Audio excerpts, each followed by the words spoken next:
The soul does not go back to animal condition, but a part of the vital personality may disjoin itself and join an animal birth to work out its animal propensities there. ମୃତ୍ୟୁ ପରେ ଆତ୍ମା ଆଉ ଥରେ ପଶୁ ଜନ୍ମକୁ ଫେରିଯାଏ ନାହିଁ, କିନ୍ତୁ ପ୍ରାଣୀଙ୍କ ବ୍ୟକ୍ତିତ୍ୱର ଏକ ଅଂଶ ହୁଏତ ନିଜକୁ ବିଚ୍ଛିନ୍ନ କରି ସେଠାରେ ତାର ପାଶବିକ ପ୍ରବୃତ୍ତିରେ ଲାଗି ରହିବାକୁ ଏକ ପଶୁ ଜନ୍ମରେ ପଦାର୍ପଣ କରିଥାଏ। Be sincere and absolute in your consecration to the divine, and your life will become harmonious and beautiful. आंतरिक होई रुह ओ भगवान के प्रति तुमर आत्मदान रे परिपूर्ण होई रुह, ताहले तुम जीवन होई उठिबो सुसंगत और सुंदर। आंतरिक होई रुह ओ भगवान के प्रति तुमर आत्मदान रे परिपूर्ण होई रुह, ताहले तुम जीवन होई उठिबो सुसंगत और सुंदर। परमा भागवत जननी श्रीमा परम प्रभु श्री अरविंद चरण कमल रे आमी अनंत कोटि प्रणाम जणाई आरंभ करने को जाऊे आज ऑनलाइन श्री अरविंद एस्पिरेशन पाठचक्र कार्यक्रम। आज ऑनलाइन श्री अरविंद एस्पिरेशन पाठचक्र रे उपस्थित समस्त भाई अपा मान को वंदे मातरम आ प्रणाम। कार्यक्रम आरंभ रे चलता आम नीरव रे किछि क्षण ध्यानस्थ हेबा मंत्रमयी सावित्री आवृत्ति सहित। आज मंत्रमयी सावित्री उच्चारण पृष्ठा संख्या रही 311। आज मंत्रमयी सावित्री को आवृत्ति करने आम चलतु अनुरोध करवा फुलवाणी कंधमालू महेंद्र भाई को। महेंद्र भाई आपण मंत्रमयी सावित्री आवृत्ति करंतु, आम समस्ते नीरव रे प्रभु मां को ध्यान करूँ। समस्ते साइलेंस हवा। माँ माँ माँ माँ Savitri Canto 2, The Adoration of the Divine Mother, page 311, line 37. A black veil has been lifted. We have seen the mighty shadow of the omniscient Lord. But who has lifted up the veil of light, and who has seen the body of the King? The mystery of God's birth and act remains, leaving unbroken the last chapter still, unsolved the riddle of the unfinished play. The cosmic player laughs within his mask, and still the last unveiled secret hides behind the human glory of a form, behind the gold eidolon of a name. A large white line has figured as a goal, but far beyond the ineffable sunstacks blaze what seemed the source and end was a wide gate, a last bare step into eternity. An eye has opened upon timelessness. Infinity takes back the forms it gave, and through God's darkness or his neck light, his million rays return into the sun. There is a zero sign of the Supreme. Nature left nude and still uncovers God, but in her grandiose nothingness all is there. When her strong garbs are torn away from us, the soul's ignorance is slain, but not the soul. The zero covers an immortal face, a high and blank negation in not all is not all. A huge extension is not God's last word. Lies ultimate sense, the close of being's course, the meaning of this great mysterious world. In absolute silence sleeps an absolute power. Awaking, it can wake the trance-bound soul, and in the ray reveal the parent sun. It can make the world a vessel of spirit's force, it can fashion in the clay God's perfect shape. To free the self is but one radiant peace. Here to fulfill himself was God's desire. धन्यवाद भाई सेतबेले जे आमे मंत्रमय सावित्री आवृत्ति सहित नीरव ध्यानस्थ थे प्रभु मां प्रति समय हिसाब कार्यक्रम भक्ति नैवेद्य अर्पण करवा आज कार्यक्रम भक्ति नैवेद्य अर्पण करने चलता आम कोरापुट संगीता बाबा को अनुरोध करवा अपा आपण गोटे भक्ति नैवेद्य प्रभु मां चरण कमल अर्पण करंतु अपा शरण दिया मोती चरणी तुमारी शरण दिया मोती चरणी तुमारी गाई गाई तुम नमो गाई गाई तुम नमो दिन जाऊ सारी एतिकी करुणा मगो पड़ुथाऊ झरी शरण दिया मोती चरणी तुमारी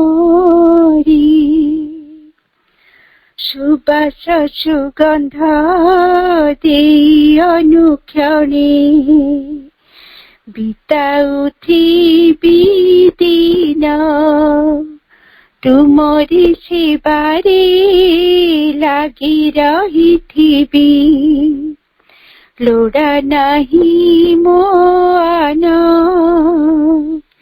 हो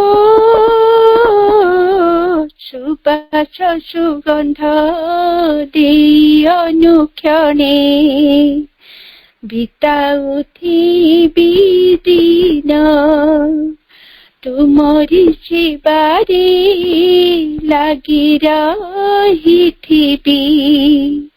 लोड़ा नहीं मो आना ढाली दियाई जीवनी ढाली दियाई जीवनी आशीषर बारी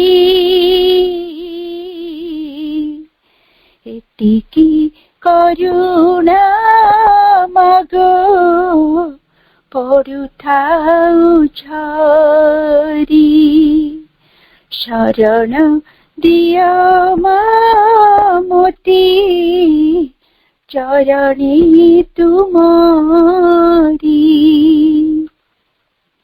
अंतरु डाकिली तुमको पाइली आउ किछि चाहे ना तुम बिना मागो जीवनटा खाली किछि भल लागे ना अंतरु डाकिली तुमको पाइली आउ किछि चाहे ना तुम बिना मागो जीवनटा खाली किछि भल लागे ना तोड़ी निय मागो मोती तोड़ी निय मागो मोती रूपांतर करी एतिकी करुणा मगो पड़ुथाऊ झरी शरण दिया मोती चरणी तुमारी गाई गाई तुम नमो ଗାଇ ଗାଇ ତୁମ ନାମ ଦିନ ଯାଉ ସରି ଏତିକି କରୁଣା ମାଗୋ ପଡୁଥାଉ ଝରି ଶରଣ ଦିଅ ମା ମୋତେ ଚରଣୀ ତୁମରି।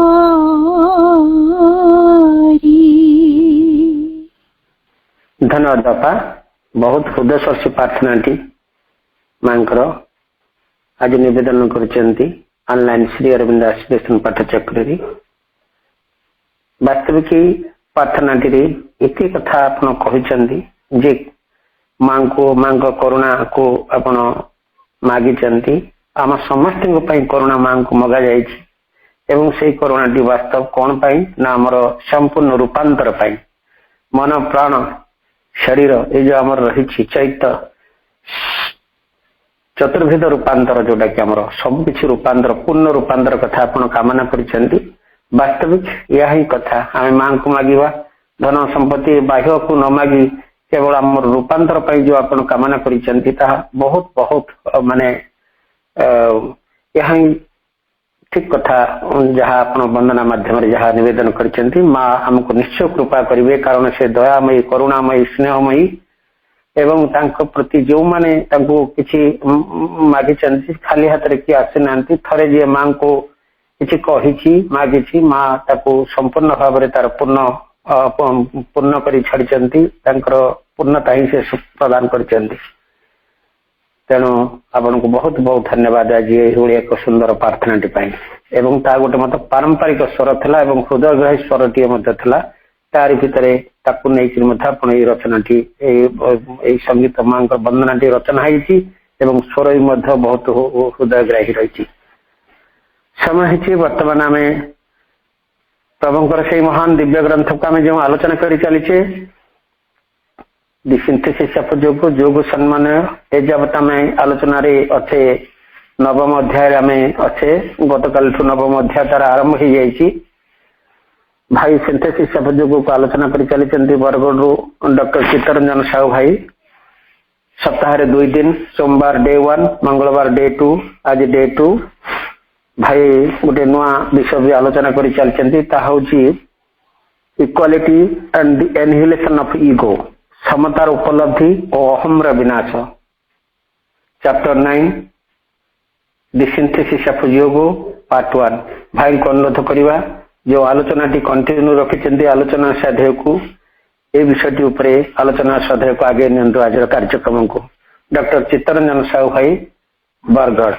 ଭାଇ ପରମ କରୁଣାମୟୀ ଦିବ୍ୟଜନନୀ ଶ୍ରୀମା ଏବଂ ପରମ ପ୍ରଭୁ ଶ୍ରୀ ଅରବିନ୍ଦଙ୍କ ଶ୍ରୀପାଦ ପଦ୍ମରେ ଅଶେଷ ପ୍ରଣତି। ଅନଲାଇନ ଶ୍ରୀ ଅରବିନ୍ଦ ଏକ୍ସପ୍ରେସନ ପାଠଚକ୍ରରେ ଉପସ୍ଥିତ ସମସ୍ତ ମାତୃପ୍ରେମ ବାବା ଭାଇଙ୍କୁ ସାଦର ସପ୍ରେମ ନମସ୍କାର ସହିତ ପୁନଃ ସ୍ୱାଗତ କରୁଛି। ମାଙ୍କ ପାଖରେ ବିନମ୍ର କୃତଜ୍ଞତା ନିବେଦନ କରି ଆଜିର ସ୍ୱାଧ୍ୟାୟ ଏବଂ ଆଲୋଚନା ଆରମ୍ଭ କରିବା। ଗତକାଲି ଆମେ ଅଧ୍ୟୟନ କରୁଥିଲେ ନବମ ଅଧ୍ୟାୟ equality and the annihilation of ego, ଅର୍ଥାତ୍ ସମତ୍ୱର ଉପଲବ୍ଧି ଏବଂ ଅହଂର ବିନାଶ। ଏହି ଅଧ୍ୟାୟର ଆରମ୍ଭରେ ପ୍ରଭୁ ପୂର୍ବ ଅଧ୍ୟାୟରେ ତାଙ୍କର ଯାହା ବକ୍ତବ୍ୟ ତାର ସଂକ୍ଷିପ୍ତ ସାରାଂଶ ଉପସ୍ଥାପନ କରିଛନ୍ତି। ଆମେ ଅଧ୍ୟୟନ କରୁଥିଲେ ଯେ ପ୍ରଭୁ କହୁଛନ୍ତି ଯେ ଆମର କର୍ମର ଯେଉଁ ଯଜ୍ଞ କ୍ରିୟା, କର୍ମ ହେଉଛି ଗୋଟେ ଯଜ୍ଞ।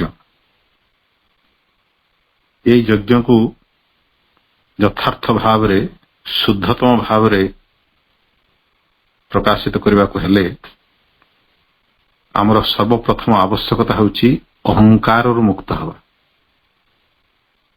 ଅହଙ୍କାର ଆମର ଯେଉଁ ଇଗୋ ଯାହାକୁ କହୁଛୁ, ଆମର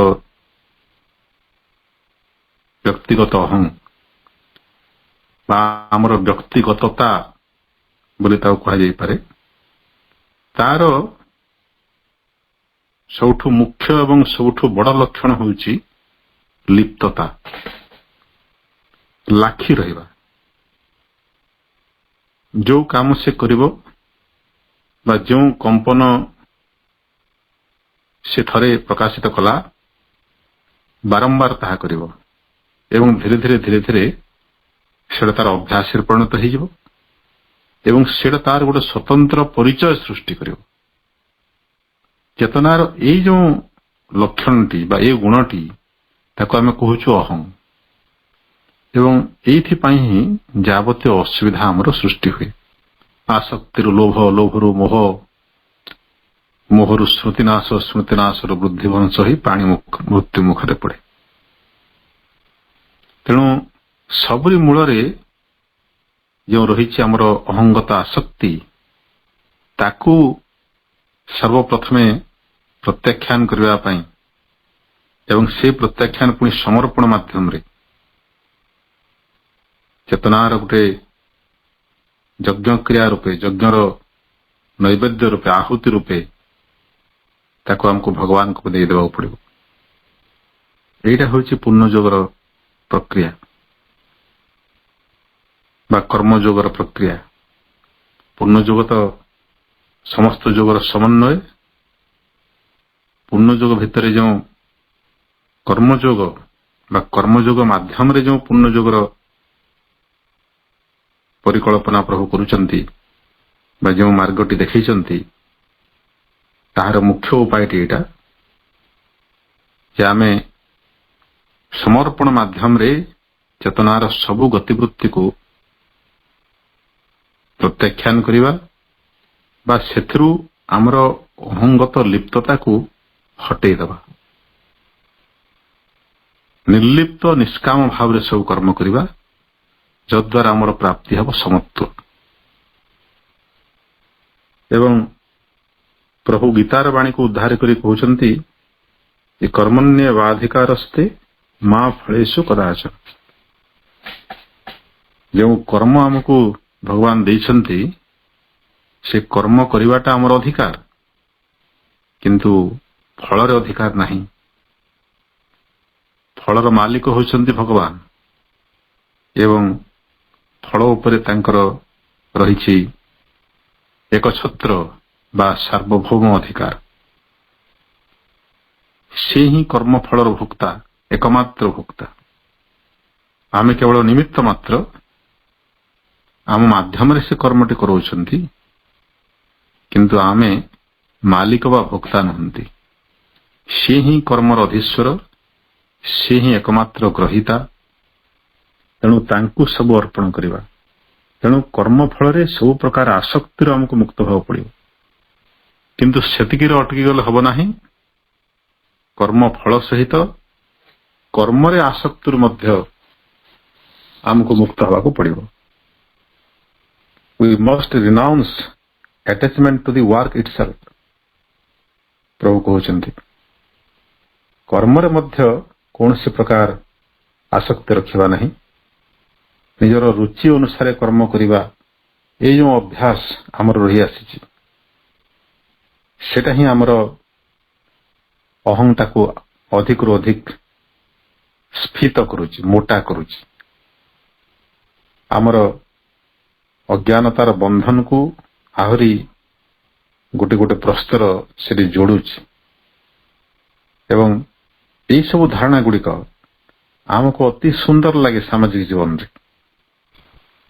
ଯିଏ ଯେଉଁ ପ୍ରତିଭା ନେଇକରି ଆସିଛି ସେ ଅନୁସାରେ ସେ କର୍ମ କରିବା ଦରକାର। ବହୁତ ଉଚ୍ଚସ୍ତର ଆଦର୍ଶ ଭଳି ଲାଗେ ଏଗୁଡିକ ଆମକୁ। ସମସ୍ତେ ସବୁ କାର୍ଯ୍ୟ କରିପାରିବେ ନାହିଁ, ସମସ୍ତେ ଅଲଗା ଅଲଗା ପ୍ରତିଭା ନେଇକରି ଆସିଛନ୍ତି। ତେଣୁ ନିଜର ପ୍ରତିଭାର ବିକାଶ ନିମନ୍ତେ ସମସ୍ତେ କର୍ମ କରିବା ଦରକାର। ଏହି ଧାରଣା ଉପରେ ହିଁ କୁଠାରାଘାତ କରୁଛନ୍ତି ପ୍ରଭୁ। କହୁଛନ୍ତି the fulfillment of the propensities will no longer be an object or a necessity। ଏଇଠୁ ଆମେ ଆଜିର ଅଧ୍ୟୟନ ଆରମ୍ଭ କରିବା। ପୃଷ୍ଠା 222ର ଶେଷ ଭାଗ।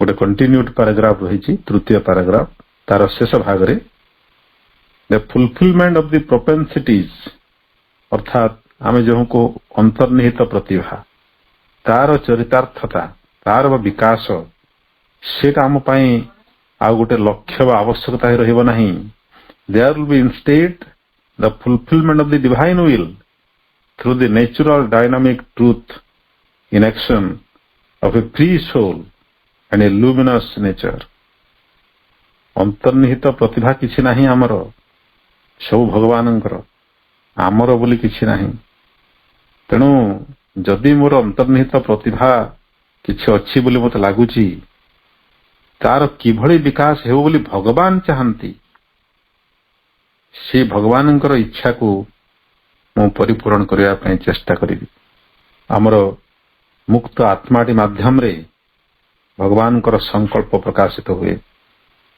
से मुक्त आत्मा माध्यम रे जहाँ प्राकृतिक क्रियाशील सत्य भगवानंकर जहाँ प्रकाशित होउची आमर मुक्त आत्मार ज्योतिर्मय प्रकृति माध्यम रे ताहा किपरि प्रकाशित होउची ताकू जानिबार कलाटी हमको आयत्त करबा पड़िबो एवं परिशेष रे प्रभु कहउछन्ती in the end as the attachment to the fruit of the work and to the work itself has been excised from the heart soul so the last clinging attachment to the idea and sense of ourselves as the doer has to be relinquished देखंतु तृतीय अवस्था को आसुचंदी प्रभु प्रथमे कहले कर्म फलर आसक्ति त्याग एटा होची प्रारंभिक अवस्था जे कोनसी साधक पक्षरे कारण एटा होची सबठु कॉमन एवं सबठु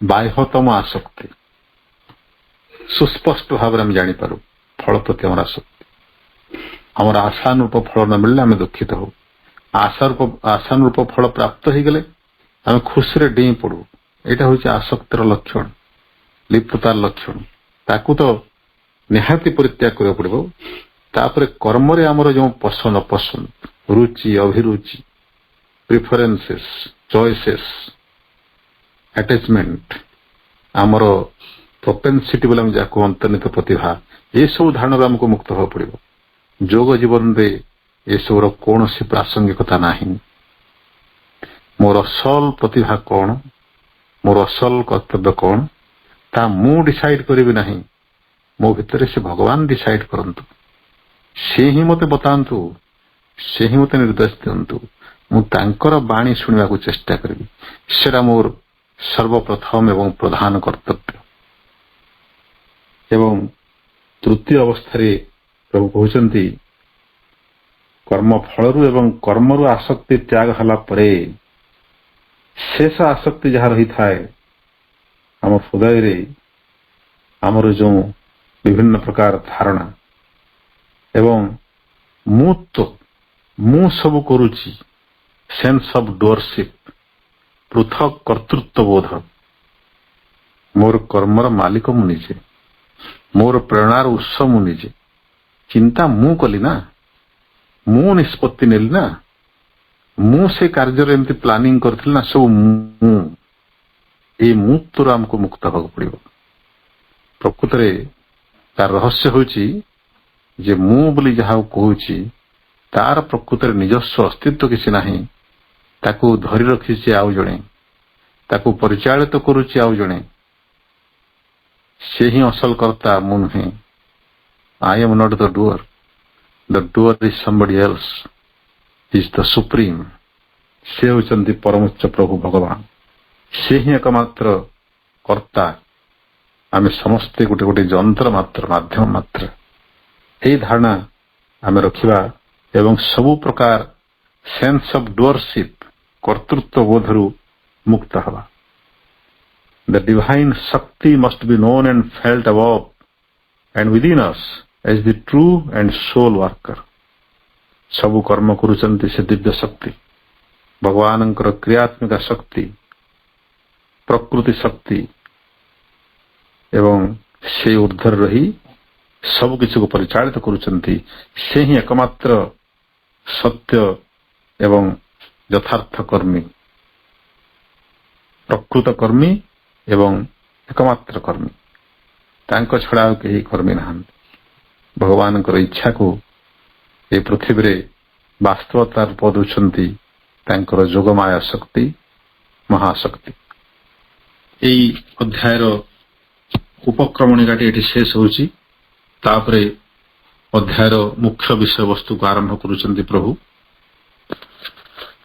ଚତୁର୍ଥ ଅନୁଚ୍ଛେଦ ପୃଷ୍ଠା ସଂଖ୍ୟା 223 କହୁଛନ୍ତି, The renunciation of attachment to the work and its fruit is the beginning of a wide movement towards an absolute equality in the mind and soul, which must become all-enveloping if we are to be perfect in the spirit. ଗୋଟେ ବିଶାଳ ସମତାରେ ପ୍ରତିଷ୍ଠିତ ହେବା, ମନ ଏବଂ ଆତ୍ମାରେ ଗୋଟେ ବିଶାଳ ସମତା ସ୍ଥାପନ କରିବା, ଏଇ ଯେଉଁ ବିଶାଳ ଲକ୍ଷ୍ୟ ଆମର, ସେଟା ଆରମ୍ଭ ହେବ କୋଉଠୁ? କର୍ମ ପ୍ରତି ଆସକ୍ତିର ତ୍ୟାଗରୁ ଏବଂ କର୍ମ ଫଳ ପ୍ରତି ଆସକ୍ତିର ତ୍ୟାଗରୁ। এইটা ହେଉଛି ଆରମ୍ଭ ମାତ୍ର। ବିଶାଳ ସମତା ପ୍ରାପ୍ତି ଦିଗରେ ଏଇଟା ଗୋଟେ ଉପଯୁକ୍ତ ଆରମ୍ଭ ଏବଂ ସେଇ ପ୍ରକ୍ରିୟାଟି ଆମକୁ ଗୋଟାପଣେ ଆବୃତ କରିବ। ଯଦି ଆମେ এই ଯୋଗରେ ପୂର୍ଣ୍ଣତା ପ୍ରାପ୍ତ କରିବାକୁ ଚାହୁଁ, ଯଦି ଆମର ମନୋଭାବଟିକୁ ଯଥାର୍ଥ ରୂପରେ ଆମେ ପରଫେକ୍ଟଲି ଯଦି ଗଢ଼ି ରଖିବାକୁ ଚାହୁଁ, ତାହେଲେ ଏଇଟା ଆମର ପ୍ରଥମ ଆରମ୍ଭ, ଆମର ପ୍ରାରମ୍ଭିକ ସାଧନାର କ୍ରିୟା, କର୍ମ ଏବଂ କର୍ମଫଳର ଆସକ୍ତିକୁ ସମ୍ପୂର୍ଣ୍ଣ ରୂପେ ତ୍ୟାଗ କରିବା।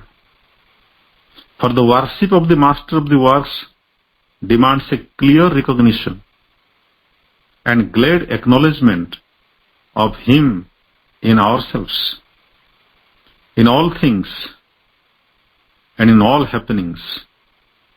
Equality is the sign of this adoration. ସମତାର ଅସଲ ରହସ୍ୟଟିକୁ ବର୍ତ୍ତମାନ ଉପସ୍ଥାପନ କରୁଛନ୍ତି ପ୍ରଭୁ। ଆମର କର୍ମର ଅଧୀଶ୍ୱର ପରମ ପ୍ରଭୁଙ୍କୁ ଆମେ ଯେଉଁ ଉପାସନା କରୁଛୁ, ସେ କଣ ଦାବି କରନ୍ତି? ସେ ଦାବି କରନ୍ତି ଯେ ଆମ ନିଜ ଭିତରେ, ଆମ ବାହାରେ ସକଳ ବସ୍ତୁରେ ଏବଂ ସବୁ ଘଟଣାରେ ଆମେ ତାଙ୍କୁ ହିଁ ଦେଖିବା। এইটা ହେଉଛି ସେ ସମତା। ବାସୁଦେବ ସର୍ବମିତି, ସର୍ବଘଟେ ନାରାୟଣ। ଏ ସମଗ୍ର ଜଗତ ବାସୁଦେବମୟ। এইটা ଉପଲବ୍ଧିରେ ପରିଣତ ହେବା ପୂର୍ବରୁ ଆମର ଧାରଣାରେ ପ୍ରତିଷ୍ଠିତ ହେବାକୁ ପଡ଼ିବ।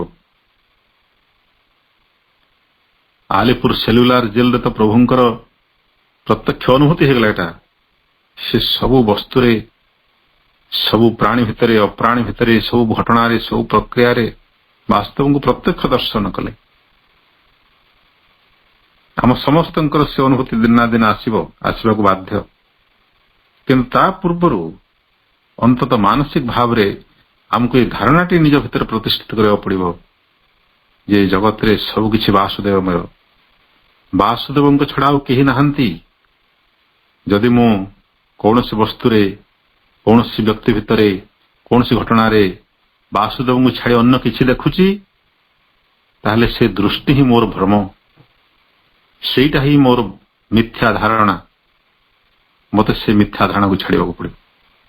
ସେ ଅର୍ଥରେ ପ୍ରକୃତରେ ଜଗତଗୁରୁ ଶଙ୍କରାଚାର୍ଯ୍ୟ କହିଲେ ବ୍ରହ୍ମଂ ସତ୍ୟ ଜଗତ ମିଥ୍ୟା। କାରଣ ବ୍ରହ୍ମଙ୍କୁ ଛାଡ଼ି এই ଜଗତରେ ଆଉ କଣ ଅଛି? ସବୁକିଛି ବ୍ରହ୍ମଙ୍କର ଗୋଟିଏ ଗୋଟେ ପ୍ରକାଶ, ଗୋଟିଏ ଗୋଟେ ଅପୂର୍ଣ୍ଣ ପ୍ରକାଶ। କିଏ କମ୍ ଅପୂର୍ଣ୍ଣ, କିଏ ବେଶୀ ଅପୂର୍ଣ୍ଣ, କିଏ କମ୍ ପୂର୍ଣ୍ଣ, କିଏ ବେଶୀ ବା ଅଧିକ ପୂର୍ଣ୍ଣ, କିନ୍ତୁ ସବୁକିଛି ବ୍ରହ୍ମଙ୍କର ହିଁ ଗୋଟେ ଗୋଟେ ପ୍ରକାଶ, ତାଙ୍କର ହିଁ ଗୋଟେ ଗୋଟେ ରୂପ। ତେଣୁ ସବୁକିଛି ଯଦି ବ୍ରହ୍ମମୟ, ମୁଁ କାହାକୁ ଅଧିକ ଭଲ ପାଇବି ବା କାହାକୁ କମ୍ ଭଲ ପାଇବି, କାହାକୁ ଆପଣାର କରିବି କାହାକୁ ପରର କରିବି, କାହାକୁ ଭଲ ପାଇବି କାହାକୁ ଘୃଣା କରିବି, ସମ୍ଭବ କି? ମୁଁ କାହାକୁ ଘୃଣା କରିବି ମାନେ ଭଗବାନ ଘୃଣା କରିବି, କାହାକୁ ଭଲ ପାଇଲି ମାନେ ଭଗବାନଙ୍କୁ ଭଲ ପାଇଲି। ଯଦି ସବୁକିଛି ଭଗବାନ, ମୁଁ ସମସ୍ତଙ୍କୁ ଭଗବତ ଭାବରେ ଭଲ ପାଇବି, ଭଗବତ ଭାବରେ ପ୍ରେମ କରିବି। କାରଣ ମୁଁ ଦେଖୁଛି ମୋର ଚତୁଃପାର୍ଶ୍ୱରେ ଭଗବାନ ହିଁ ଚତୁର୍ଦିଗରେ ମୋତେ ଘେରି ରହିଛନ୍ତି, ମୋତେ ଆଲିଙ୍ଗନ କରୁଛନ୍ତି, ମୋତେ ଅତି ଅନ୍ତରଙ୍ଗ ଭାବରେ ଜଡ଼େଇ ଧରିଛନ୍ତି। ତାଙ୍କୁ ମୁଁ କେବଳ କୃତଜ୍ଞତା ନିବେଦନ କରିବି। ଏଇଟା ହେଉଛି ସାଧକ ଜନଚିତ ମନୋଭାବ, ପୂର୍ଣ୍ଣ ଯୋଗରେ ଦିବ୍ୟ କର୍ମୀର ମନୋଭାବ। It is the soul's ground on which true sacrifice and worship can be done. ପ୍ରଭୁ କହିଲେ equality is the sign of this adoration. ଏଇ ଯେଉଁ କର୍ମରେ ଭଗବାନଙ୍କର ଆରାଧନା, କର୍ମ ମାଧ୍ୟମରେ ଭଗବାନଙ୍କର ପୂଜା, ତାର ପ୍ରଥମ ଚିହ୍ନ ହେଉଛି ସମତା। ଏଇଟା ହେଉଛି ଆତ୍ମାର ସେଇ ଯଜ୍ଞ ବେଦୀ, ଯାହା ଉପରେ ଯଥାର୍ଥ ଯଜ୍ଞ ବା ବଳିଦାନଟି ସମ୍ଭବପର ହୋଇଥାଏ। ଏହି ଯଜ୍ଞର ବେଦୀ ଉପରେ ହିଁ, ସମତାର ଯଜ୍ଞ ବେଦୀ ଉପରେ ହିଁ ଯଥାର୍ଥ ଆରାଧନାଟି କରାଯାଇପାରେ। The Lord is there equally in all beings. ସବୁ ସତ୍ତା ଭିତରେ ଭଗବାନ ସମ ପରିମାଣରେ ପ୍ରକାଶିତ ହୋଇଛନ୍ତି।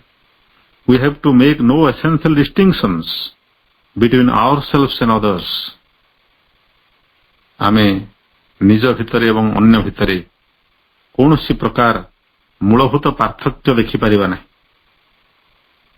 The wise and the ignorant, ସେହିପରି ଜ୍ଞାନୀ ଏବଂ ଅଜ୍ଞାନ ଭିତରେ, friend and enemy, ମିତ୍ର ଏବଂ ଶତ୍ରୁ ମଧ୍ୟରେ, man and animals, ମଣିଷ ଏବଂ ପଶୁ ଭିତରେ, the saint and the sinner, Yogi ଏବଂ ପାପୀ ମଧ୍ୟରେ, ସମସ୍ତେ ଭଗବାନଙ୍କର ଗୋଟେ ଗୋଟେ ପ୍ରକାଶ। ସେଇ ଭଗବତ୍ୱର ଆଧାରରେ ମୁଁ ସମସ୍ତଙ୍କୁ ସମାନ ଭାବରେ ଦେଖିବି। We must hate none, despise none, be repelled by none. କାହାକୁ ଆମେ ଘୃଣା କରିବା ନାହିଁ, ବର୍ଜନ କରିବା ନାହିଁ, ବା କାହାକୁ ବିରକ୍ତି ସହକାରେ ଦୂରେଇ ଦେବା ନାହିଁ। For in all we have to see the one disguised or manifested at his pleasure. ସମସ୍ତଙ୍କ ଭିତରେ ଆମେ ସେ ଏକମେବ ପରମ ବ୍ରହ୍ମଙ୍କୁ ଦେଖିବା, ଯିଏକି ବିଭିନ୍ନ ପ୍ରକାର ମୁଖା ପରିଧାନ କରିଛନ୍ତି ଏବଂ ତାଙ୍କର ଖୁସି ଅନୁସାରେ, ତାଙ୍କର ଇଚ୍ଛା ଅନୁସାରେ ବିଭିନ୍ନ ରୂପ ଧାରଣ କରି ପ୍ରକାଶିତ ହୋଇଛନ୍ତି। ଏଇଟା ତାଙ୍କର ଲୀଳା। He is a little revealed in one or more revealed in another. କାହା ପାଖରେ ସେ ନିଜକୁ ଟିକେ ବେଶୀ ପ୍ରକାଶିତ କରିଦେଇଛନ୍ତି, କାହା ପାଖରେ ଟିକେ କମ୍ ପ୍ରକାଶିତ କରିଛନ୍ତି, କାହା ପାଖରେ ଟିକେ ନିଜକୁ ଆବୃତ କରିଦେଇଛନ୍ତି। ଆମେ ଯେଉଁ ଜଣେ ଜ୍ଞାନୀ ଏବଂ ଅଜ୍ଞାନ କହୁଛୁ, ପ୍ରକୃତରେ ଜ୍ଞାନୀ ଅଜ୍ଞାନ ଭିତରେ ବୈପରୀତ୍ୟ କିଛି ନାହିଁ। ଜ୍ଞାନୀର ବିପରୀତ ଅଜ୍ଞାନ ନୁହେଁ ବା ମୂର୍ଖ ନୁହେଁ। ଯାହାକୁ ଆମେ ଜ୍ଞାନୀ କହୁଛୁ, ହୁଏତ ଆମର ଧାରଣା ଯଦି ସତ୍ୟ ହେଇଥାଏ, ପ୍ରଭୁ କହୁଛନ୍ତି ଯେ ଜ୍ଞାନୀ ଓ ଅଜ୍ଞାନୀ ଭିତରେ ପାର୍ଥକ୍ୟ ହେଉଛି ଜ୍ଞାନୀ ପାଖରେ ସେ ନିଜକୁ ଟିକେ ଅଧିକ ଖୋଲି ଦେଇଛନ୍ତି, ଅଜ୍ଞାନ ପାଖରେ ଟିକେ କମ୍ ଖୋଲିଛନ୍ତି ବା ବେଶୀ ଆବୃତ କରିଛନ୍ତି। ସନ୍ଥ ଓ ପାପୀ ଭିତରେ ସେଇଭଳି ପାର୍ଥକ୍ୟ। ସନ୍ଥ ଚେତନାରେ ସେ ଟିକେ ଅଧିକ ପ୍ରକାଶିତ, ପାପୀ ଚେତନାରେ ସେ ଆବୃତ। ତେଣୁ ତାଙ୍କର ଆବରଣ ବା ଉନ୍ମୋଚନର ମାତ୍ରାନୁସାରେ ବିଭିନ୍ନ ପ୍ରକାର ଚେତନା ବା ଚେତନାର ସ୍ତର ଆମେ ଦେଖୁଛୁ। ତେଣୁ ଏଥିରେ ମୂଳଭୂତ ପାର୍ଥକ୍ୟ କିଛି ନାହିଁ। ମୂଳଭୂତ ସତ୍ତାରେ ସମସ୍ତେ ହିଁ ଭଗବାନ, ସମସ୍ତେ ବ୍ରହ୍ମ। ସାଧକ ଏହି ମନୋଭାବ ପୋଷଣ କରିବ।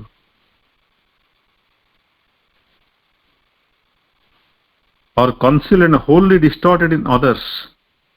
କାହା କାହା ପାଖରେ ସେ ସମ୍ପୂର୍ଣ୍ଣ ରୂପେ ବିକୃତ ହେଇଯାଇଛନ୍ତି, ନିଶ୍ଚେତନା ବା ଜଡ଼ରେ ପରିଣତ ହେଇଯାଇଛନ୍ତି।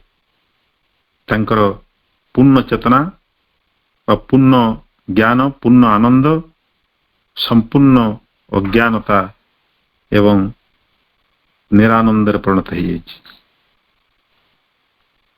ତେଣୁ ଏଇ ଯେଉଁ ଚରମ ବୈପରୀତ୍ୟ, ଗୋଟେ ଅନ୍ଧକାରର ଚରମ ସୀମାକୁ ଛୁଉଁଛି, ଗୋଟେ ଆଲୋକର ଚରମ ସୀମାକୁ ଛୁଉଁଛି, এই ସମସ୍ତ এই ଯେଉଁ ବିରାଟ ସ୍ପେକ୍ଟ୍ରମ୍, ଏସବୁ ଭିତରେ ଭଗବାନ ପ୍ରକାଶିତ ହୋଇ ରହିଛନ୍ତି। according to his will and his knowledge of what is best for that which he intends to become, ଭଗବାନ ତାଙ୍କର ସର୍ବଜ୍ଞାନ ଅନୁସାରେ ଯାହା ସର୍ବୋତ୍ତମ ବୋଲି ବିଚାର କରନ୍ତି, ଯାହା ସେ ହେବାକୁ ଚାହୁଁଛନ୍ତି, ସେଥିପାଇଁ ତାଙ୍କ ଦୃଷ୍ଟିରେ ଯାହା ସର୍ବୋତ୍ତମ ସେ ସେଇଭଳି ଭାବରେ ସେଠି ପ୍ରକାଶିତ ହୁଅନ୍ତି। which he intends to become in form in them and to do in works in their nature, ଯେଉଁ ରୂପରେ ପ୍ରଭୁ ଚାହାନ୍ତି, ଯାହା ତାଙ୍କୁ ସର୍ବୋତ୍ତମ ଲାଗେ, ସେ ରୂପରେ ସେ ପ୍ରକାଶିତ ହୁଅନ୍ତି ଏବଂ ବ୍ୟକ୍ତିର ଚେତନାରେ ତାର ପ୍ରକୃତି ଅନୁସାରେ, ତାର ସ୍ୱଭାବ ଅନୁସାରେ ଯେଭଳି କର୍ମ ସେ କରିବା କଥା, ସେଭଳି ଭାବରେ ତା ଚେତନାରେ ପ୍ରକାଶିତ ହୁଅନ୍ତି। all is our self, one self that has taken many shapes। ତେଣୁ ପ୍ରଭୁ କହୁଛନ୍ତି ଏ ସବୁ କିଛି ଯାହା ଆମେ ଦେଖୁଛୁ ଜଗତରେ, ମାନେ ସମସ୍ତେ ଆମରି ସତ୍ତା, ଆମରି ଚେତନା। କାରଣ ଆମରି ଚେତନା ହେଉଛି ସେ ଭଗବାନଙ୍କର ଚେତନା। ସେଇ ଏକ ହିଁ ଉତ୍ସରୁ ଆମେ ସମସ୍ତେ ଆସିଛୁ। ସେଇ ଏକ ହିଁ ସତ୍ତା ବିଭିନ୍ନ ଆଧାରରେ ପ୍ରକାଶିତ ହେଇଛନ୍ତି। ଯେମିତି ଆମେ ଆକାଶ ତଳେ 10ଟି ପାଣି ପାତ୍ର ରଖିଲେ ବା 10ଟି ଦର୍ପଣ ରଖିଲେ, ସେ 10ଟି ଯାକ ପାଣି ପାତ୍ର ବା ଦର୍ପଣରେ ସେ ସମାନ ଚନ୍ଦ୍ରଙ୍କର ପ୍ରତିଫଳନ ଦେଖାଯାଏ। କିନ୍ତୁ ଚନ୍ଦ୍ର 10ଟି ନୁହନ୍ତି, ଚନ୍ଦ୍ର ଏକ, ତାଙ୍କର ପ୍ରତିଫଳନ ଅନେକ। all is our self, one self that has taken many shapes, hatred and dislike and scorn and repulsion, clinging and attachment and preferences are natural, necessary, inevitable at a certain stage। ତେଣୁ ଏଇ ଯେଉଁ ଆମର ଚେତନାର ଗୁଣ ଗୁଡ଼ିକ, ଘୃଣା ଏବଂ ଅପସନ୍ଦ, ବିତୃଷ୍ଣା, ବିରକ୍ତି, ଆସକ୍ତି ଏବଂ ସେ ଲିପ୍ତତା ଏବଂ ଯାବତୀୟ ଅଭିରୁଚି ଗୁଡ଼ିକ, ଏଇଟା ଚେତନାର ଗୋଟେ ନିର୍ଦ୍ଦିଷ୍ଟ ସ୍ତରରେ, ନିର୍ଦ୍ଦିଷ୍ଟ ଅବସ୍ଥାରେ ଆବଶ୍ୟକ ହେଇଥାଏ ବୋଲି ପ୍ରଭୁ କହୁଛନ୍ତି। ଇନେଭିଟେବଲ୍, ଅନିବାର୍ଯ୍ୟ ହେଇଥାଏ। they attend upon or they help to make and maintain nature's choice in us। ସେମାନେ କ'ଣ କରନ୍ତି, କାହିଁକି ତାହେଲେ ଏସବୁ ଗୁଣ ଆମକୁ ଦେଇଛନ୍ତି ଭଗବାନ? ସେମାନେ ପ୍ରକୃତିର ଯେଉଁ ପସନ୍ଦ ଅପସନ୍ଦ, ପ୍ରକୃତିର ଯେଉଁ ନିର୍ବାଚନ, ତାକୁ ପରିଚାଳିତ କରିବା ପାଇଁ এই ଗୁଣଗୁଡ଼ିକ ଆମ ଭିତରେ ପ୍ରଭୁ ସୃଷ୍ଟି କରିଛନ୍ତି। ଅର୍ଥାତ୍ এই ଗୁଣଗୁଡ଼ିକ ମାଧ୍ୟମରେ ପ୍ରକୃତି ଆମକୁ ପରିଚାଳିତ କରେ। ପ୍ରକୃତି କହିଲେ ବିଶ୍ୱ ପ୍ରକୃତି। but to the कर्मयोगिन they are a survival, a stumbling block। ଆମେ ଯଦି ପ୍ରକୃତି ଦ୍ୱାରା ଗତାନୁଗତିକ ଭାବରେ ପରିଚାଳିତ ହୋଇକରି ରହିବାକୁ ଚାହୁଁ, ତାହେଲେ କିଛି ଅସୁବିଧା ନାହିଁ। ଆମେ ସେ ପାର୍ଥକ୍ୟ ବୋଧ ରଖିପାରିବା। ଭଲ ମନ୍ଦ, ପାପୀ ଯୋଗୀ, ଏଭଳି ଯେଉଁ ଦ୍ୱୈତ ବୋଧ ଆମେ ରଖିପାରିବା। ସେ ଆଧାରରେ ଆମର ସୃଷ୍ଟି ହେବ ବିଭିନ୍ନ ପ୍ରକାର ରୁଚି ଏବଂ ଅଭିରୁଚି, ଆମର ବିଭିନ୍ନ ପ୍ରକାର ଅଭ୍ୟାସ ଏବଂ ଧାରଣା, ଏବଂ ସେଗୁଡ଼ିକୁ ମାଧ୍ୟମ କରି ପ୍ରକୃତି ଆମକୁ ଶାସନ କରି ଚାଲୁଥିବ। କିନ୍ତୁ ଯଦି ଆମେ ପ୍ରକୃତିର ଏହି ଅଧୀନତାରୁ ଦାସତ୍ୱରୁ ମୁକ୍ତ ହେବାକୁ ଚାହୁଁ, ଯଦି ଆମେ ଯଥାର୍ଥ ଭାବରେ ଦିବ୍ୟ କର୍ମର ଯୋଗୀ ହେବାକୁ ଚାହୁଁ, ତାହେଲେ ଏସବୁ ଗୋଟେ ଗୋଟେ ବାଧା ଆମ ପାଇଁ, a stumbling block, a process of the ignorance. And as he progresses, they fall away from his nature. ଯେତେ ଯେତେ ସାଧକ ଆଗକୁ ଯିବ, ଏହି ଅଜ୍ଞାନର ଆବରଣ ଗୁଡ଼ିକ ତାର ଚେତନାରୁ ଗୋଟେ ପରେ ଗୋଟେ ଝଡ଼ି ପଡ଼ିବେ। The child soul needs them for its growth. ଯେଉଁ ଆତ୍ମା ଅବିକଶିତ ଅବସ୍ଥାରେ ଅଛି, ଯେଉଁ ଆତ୍ମାର ପ୍ରଥମ ଆବଶ୍ୟକତା ହେଉଛି ସେ କିଛି ଅନୁଭୂତି ଗ୍ରହଣ କରିବ, ତାର ମନ ପ୍ରାଣ ଦେହର ଏ ଆଧାରଟିକୁ ସେ ବଞ୍ଚେଇ ନେବ କିଛି କାଳ, ଏହି ଆବଶ୍ୟକତା ଯାହାର ଅଛି, ତା ପାଇଁ ଏ ଅହଙ୍ଗତ ଅଭ୍ୟାସ ଗୁଡ଼ିକ ଜରୁରୀ। ପ୍ରକୃତିର ମଧ୍ୟରେ ତାକୁ ବଞ୍ଚି ରହିବାକୁ ପଡ଼ିବ, ତାର ଜୀବନ ରକ୍ଷା କରିବାକୁ ପଡ଼ିବ। ତେଣୁ ସେ ସର୍ଭାଇଭାଲର ଆବଶ୍ୟକତା, ବଞ୍ଚିବାର ଆବଶ୍ୟକତା ଯେତେ ଦିନ ଥିବ, ସେ ପର୍ଯ୍ୟନ୍ତ ଏସବୁ ଗୁଣଗୁଡ଼ିକ ତା ପାଇଁ ଆବଶ୍ୟକ। ତାକୁ କହୁଛନ୍ତି ପ୍ରଭୁ ଚାଇଲ୍ଡ ସୋଲ୍। ଚାଇଲ୍ଡ ସୋଲ୍ କହିଲେ ଶିଶୁର ଆତ୍ମା ନୁହେଁ, ଯେଉଁ ଆତ୍ମା ତାର ଅପରିପକ୍ୱ ଅବସ୍ଥାରେ ଅଛି, ଅବିକଶିତ ଅବସ୍ଥାରେ ଅଛି, ବା ଯଥେଷ୍ଟ ପରିମାଣରେ ବିକଶିତ ହେଇନାହିଁ। ସତ୍ୟ ଯେଉଁ ଆତ୍ମାରେ ଜାଗ୍ରତ ହେଇନାହାନ୍ତି, ବା ଯାହା ସତ୍ୟ ବିଷୟରେ ଯିଏ ସଚେତନ ହେଇନାହିଁ ଏପର୍ଯ୍ୟନ୍ତ, ସେଭଳି ଆତ୍ମା ପକ୍ଷରେ ଯେ କି ଏପର୍ଯ୍ୟନ୍ତ ପଶୁବତ ଜୀବନ ଯାପନ କରୁଛି, ସେ ହେଉଛି ଚାଇଲ୍ଡ ସୋଲ୍। ସେ ତାର ବିକାଶ ପାଇଁ এই ଦ୍ୱୈତବୋଧକୁ ଆବଶ୍ୟକ କରିପାରେ। But they drop from an adult in the divine culture. କିନ୍ତୁ ଦିବ୍ୟ ସଂସ୍କୃତି, ଦିବ୍ୟ ପରିପୁଷ୍ଟି ଭିତରେ ଗୋଟେ ବିକଶିତ, ଗୋଟେ ପ୍ରାପ୍ତବୟସ୍କର ଚେତନାରୁ ସେଗୁଡ଼ିକ ତତ୍କ୍ଷଣାତ୍ ଝଡ଼ି ପଡ଼ିବାକୁ ବାଧ୍ୟ। In the God nature to which we have to rise, there can be an adamantine, ଆମେ ଯେଉଁ ସ୍ତରକୁ ଉନ୍ନୀତ ହେବାକୁ ଚାହୁଁ, in God nature to which we have to rise, there can be an adamantine, even a destructive severity, but not hatred. ଆମକୁ ଯେଉଁ ଭଗବତ ପ୍ରକୃତିର ସୋପାନଟି ଆରୋହଣ କରିବାକୁ ହେବ, ସେଠାରେ ହୁଏତ ଏକ ବଜ୍ରତୁଲ୍ୟ, ଏକ ବିନାଶକ କଠୋରତା ଲାଗି ମଧ୍ୟ ସ୍ଥାନ ରହିପାରେ। ଏ ଡିଭାଇନ୍ ଆଇରନି ବଟ୍ ନଟ୍ ସ୍କର୍ନ, ମାତ୍ର ଘୃଣା ଲାଗି କୌଣସି ସ୍ଥାନ ରହିବ ନାହିଁ। ଏକ ଦିବ୍ୟ ଶ୍ଳେଷ ବା ବ୍ୟଙ୍ଗ ଲାଗି ସ୍ଥାନ ରହିପାରେ, ମାତ୍ର ତାଚ୍ଛଲ୍ୟ ବା ଅବଜ୍ଞା ଲାଗି କୌଣସି ସ୍ଥାନ ରହିବ ନାହିଁ। ଏ କାମ୍, clear seeing and forceful rejection, but not repulsion and dislike. Even what we have to destroy, we must not abhor or fail to recognize as a disguised and temporary movement of the eternal. ପ୍ରଭୁ କହୁଛନ୍ତି, ଏକ ସୁସ୍ଥିର, ସ୍ପଷ୍ଟଦର୍ଶୀ ଏବଂ ଶକ୍ତିଶାଳୀ ବର୍ଜନ ଲାଗି ସ୍ଥାନ ରହିପାରେ। ଆମେ ଦରକାର ପଡ଼ିଲେ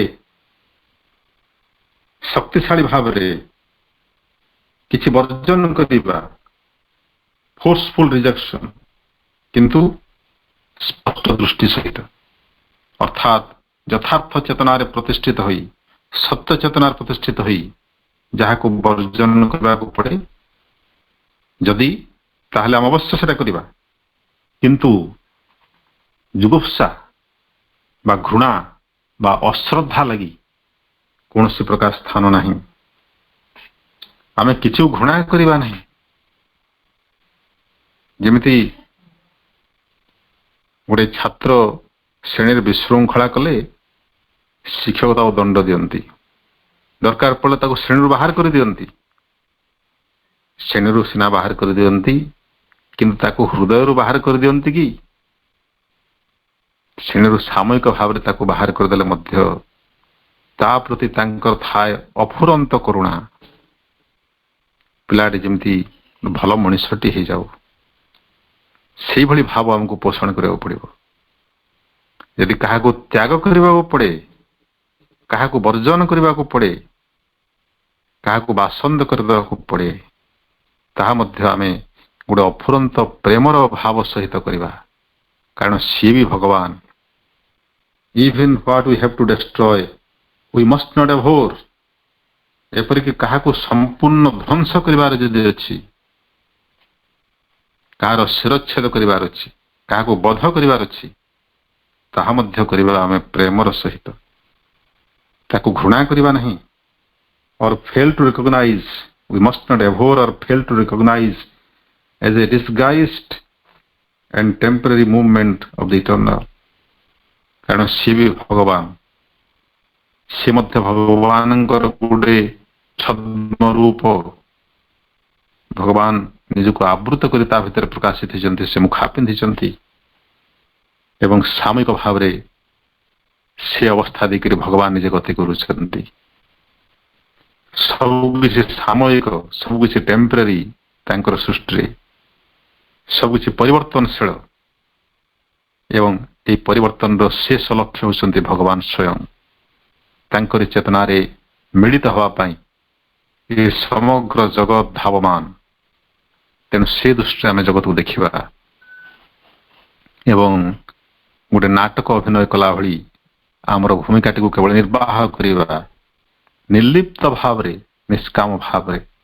ଯେମିତି ଗୋଟେ ଅଭିନେତା, ଦୁଇଜଣ ଅଭିନେତା ରଙ୍ଗମଞ୍ଚରେ ପରସ୍ପର ସହିତ ଯୁଦ୍ଧ କରୁଥିବେ, ପରସ୍ପର ଶତ୍ରୁ ସେମାନେ, କିନ୍ତୁ ସେ ସାମୟିକ ଭାବରେ କେବଳ ରଙ୍ଗମଞ୍ଚରେ ଥିବା ପର୍ଯ୍ୟନ୍ତ, ରଙ୍ଗମଞ୍ଚରୁ ଓହ୍ଲେଇ ଆସିଲେ ସେମାନେ ପୁଣି ପରମ ମିତ୍ରତାରେ ପରସ୍ପରକୁ ଆଲିଙ୍ଗନ କରିବେ। ଆମେ ସେଭଳି ଭାବ ପୋଷଣ କରିବା। ତେଣୁ ପ୍ରଭୁ ସ୍ପଷ୍ଟ କରିଦେଲେ, ଆମର ବୁଝିବାରେ କୌଣସି ପ୍ରକାର ଦ୍ୱନ୍ଦ୍ୱ ରହିବା ଉଚିତ ନୁହେଁ ଯେ ସଂସାରରେ ଯେତେ ପାପୀ, ତାପୀ, ଅତ୍ୟାଚାରୀ, ଦୁରାଚାରୀ,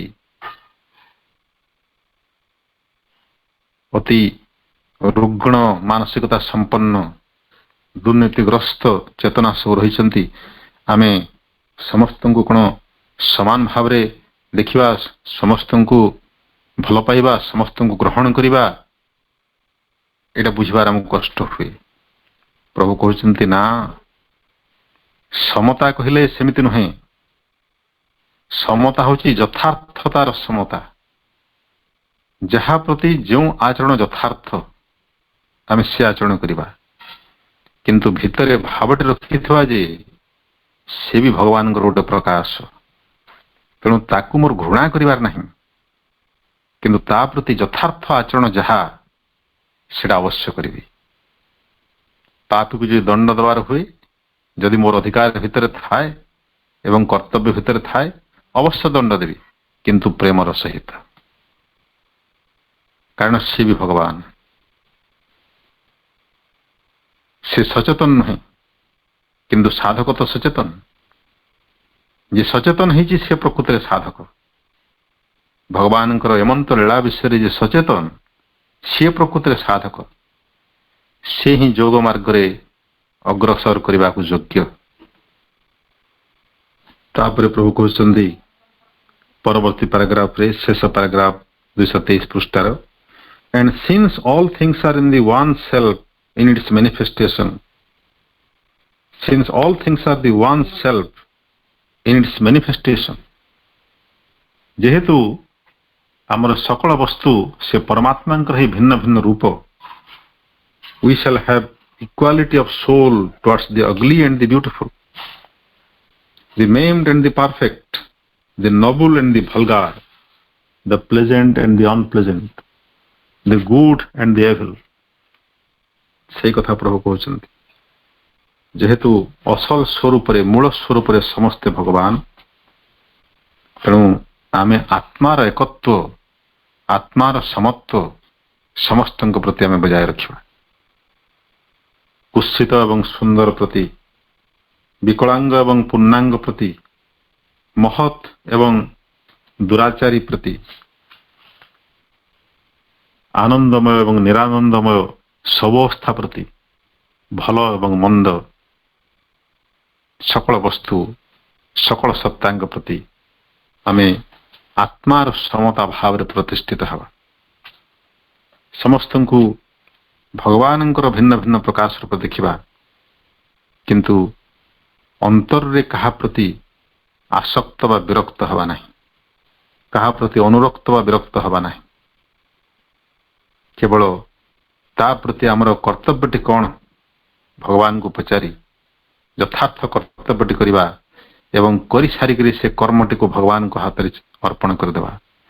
সেই ବ୍ୟକ୍ତି ପ୍ରତି ବା সেই କାର୍ଯ୍ୟ ପ୍ରତି କୌଣସି ପ୍ରକାର ଆସକ୍ତି, ଲେଶ ମାତ୍ର ଆସକ୍ତି ଆମର ରହିବ ନାହିଁ। ଆମର ନାଟକଟି ଅଭିନୟ କଲା ପରେ ଯେମିତି ଆମେ ଭୁଲି ଯାଉ ଆମେ କାହା ସହିତ କ'ଣ ଆଚରଣ କରିଥିଲୁ, ଏବଂ ନାଟକ ସରିଗଲା ପରେ ବା ରଙ୍ଗମଞ୍ଚରୁ ଓହ୍ଲାଇ ଆସିଲା ପରେ ଏମିତି ଅତି ଅନ୍ତରଙ୍ଗତାର ସହିତ ପରସ୍ପରକୁ ବନ୍ଧୁ ଭାବରେ ଆଲିଙ୍ଗନ କରୁ, ସେଇଭଳି ମନୋଭାବ ଆମ ଭିତରେ ପ୍ରତିଷ୍ଠିତ ହେବା ଦରକାର। ହିୟର ଅଲସୋ ପ୍ରଭୁ କହୁଛନ୍ତି ପରବର୍ତ୍ତୀ ପୃଷ୍ଠାରେ, here also there will be no hatred, scorn and repulsion, but instead equal eye that sees all things in their real character and their appointed place. ଏଇଠି ମଧ୍ୟ କୌଣସି କାରଣ ବି ଆମର ଘୃଣା, ବିତୃଷ୍ଣା ବା ବିରକ୍ତି ଭାବ ରହିବ ନାହିଁ, ବରଂ ସମତା ଦୃଷ୍ଟିରେ ଆମେ ସବୁ ଦେଖିବା, ସବୁ ବସ୍ତୁକୁ ତାଙ୍କର ମୂଳ ସ୍ୱରୂପରେ, ମୂଳ ସ୍ୱଭାବରେ ଦେଖିବା ଏବଂ ପ୍ରତ୍ୟେକଙ୍କୁ ତାଙ୍କର ଯଥାର୍ଥ ସ୍ଥାନ ଦେବା ଆମ ଜୀବନରେ। ତେଣୁ ସମତାର ଆଧାର ହେଉଛି ଯଥାର୍ଥତା, ଯାହା ପାଇଁ ଯାହା ଯୋଗ୍ୟ। ଗୋଟେ ବନ୍ଦୀ କ୍ଷମା କରିବେ, ଗୋଟେ ଅପରାଧୀ, ଗୋଟେ ଦୁର୍ନୀତିଗ୍ରସ୍ତ ଚେତନା ପାଇଁ ଉପଯୁକ୍ତ ସ୍ଥାନ ହେଉଛି କାରାଗାର, ବନ୍ଦୀ ଗୃହ। ଜଣେ ଯୋଗୀ ପାଇଁ ଉପଯୁକ୍ତ ସ୍ଥାନ ହେଉଛି ଗୋଟେ ଆଶ୍ରମ ବା ଗୋଟେ ଦେବାଳୟ ବା ହିମାଳୟର ଶିଖର। ତେଣୁ ଯଥାଯୋଗ୍ୟ ଆବଶ୍ୟକତା, এই ଯଥାର୍ଥତାର ସମତାରେ ଆମକୁ ସ୍ଥିତ ହେବାକୁ ପଡ଼ିବ। For we shall know that all things express or disguise, develop or distort, at best, as best they can, or with whatever defect they must, under the circumstances intended for them. କାହିଁକି ନା ପ୍ରଭୁ କହୁଛନ୍ତି ଆମେ ଜାଣିବା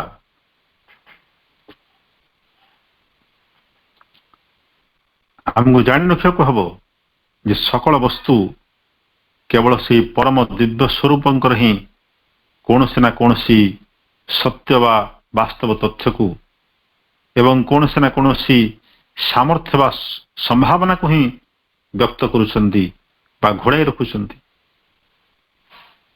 ପ୍ରତ୍ୟେକ ବସ୍ତୁ ଏ ଦୁଇଟା ଭିତରୁ ଗୋଟେ କାର୍ଯ୍ୟ କରୁଛନ୍ତି। ଭଗବାନଙ୍କର ଗୋଟେ ରୂପ ବା ଗୋଟେ ସାମର୍ଥ୍ୟକୁ ହୁଏତ ସେମାନେ ଖୋଲି ଦେଉଛନ୍ତି ବା ଆବୃତ କରି ରଖୁଛନ୍ତି, ବିକଶିତ କରି ଆଣୁଛନ୍ତି ଅଥବା ବିକୃତ କରି ପକାଉଛନ୍ତି। ଏବଂ ଆପଣାର ସମ୍ଭାବ୍ୟ ସକଳ ଶକ୍ତି ପ୍ରୟୋଗ କରି ବା ଯେଉଁ ଦୋଷ ବା ଅପୂର୍ଣ୍ଣତା ଗୁଡ଼ିକୁ ସେମାନେ ଗ୍ରହଣ କରିବାକୁ ବାଧ୍ୟ ହେଉଛନ୍ତି, ସେଗୁଡ଼ିକୁ ସେମାନେ ମାନି ନେଇ ସେମାନଙ୍କ ଲାଗି ଅଭିପ୍ରେତ ହୋଇ ରହିଥିବା ପରିସ୍ଥିତି ମଧ୍ୟରେ ଏବଂ ସେମାନଙ୍କର ପ୍ରକୃତିର ତାତ୍କାଳିକ ସ୍ଥିତି, କ୍ରିୟାତ୍ମକତା ଏବଂ ବିବର୍ତ୍ତନଟି ଯେଉଁ ରୀତିକୁ ସେମାନଙ୍କ ଲାଗି ସମ୍ଭବ କରି ରଖିଛି, ସେହି ରୀତିରେ ହିଁ ସେମାନେ ସେସବୁ କରିବାର ଲାଗିଛନ୍ତି। ତେଣୁ ଭଗବାନଙ୍କ ଲୀଳାରେ ପ୍ରତ୍ୟେକ ବ୍ୟକ୍ତି ସତ୍ତା ନିଜ ନିଜର ଭୂମିକା ନିର୍ବାହ କରୁଛନ୍ତି। ଯେଉଁ କାର୍ଯ୍ୟ ସେମାନଙ୍କ ଲାଗି ଅଭିପ୍ରେତ ହୋଇ ରହିଛି, ଯେଉଁ ପରିସ୍ଥିତି ଭିତରେ ଭଗବାନ ତାଙ୍କୁ ଦେଇଛନ୍ତି, ତାର ଯେଉଁ ଇମିଡିଏଟ୍ ନିଡ୍ସ, ତାତ୍କାଳିକ ସ୍ଥିତି ଆଉ ଆବଶ୍ୟକତା, ସେ ଅନୁସାରେ ସେମାନେ କାର୍ଯ୍ୟ କରୁଛନ୍ତି। ତେଣୁ ସେଟା ଭଗବାନଙ୍କର ଇଚ୍ଛା ବୋଲି